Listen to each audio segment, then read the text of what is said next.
Using a ball tool.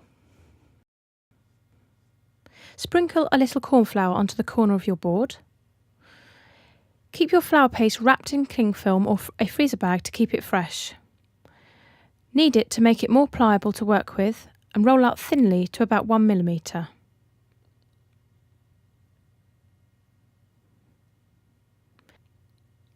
Polish the surface with your fingers. Use the plunger cutter to cut out 2 flowers.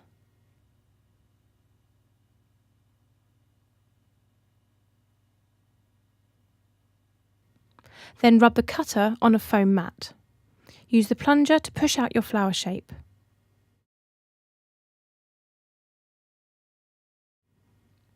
The ball tool is essential for flattening and thinning the edges of flower paste to create finely frilled petals and leaves.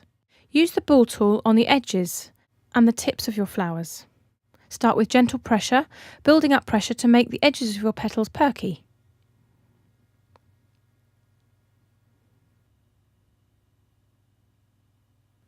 Lift with a palette knife and place in a self-former so that the flowers have a 3D shape.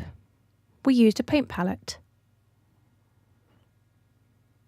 Add a little edible glue with a paintbrush and then lay the second flower on top, rotating the petals.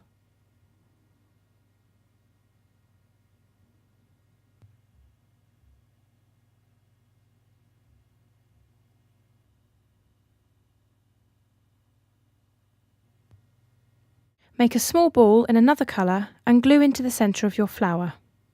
Curl the petals inward with a cocktail stick to make your petals more three-dimensional. These flowers look lovely simply added to the top of your cake.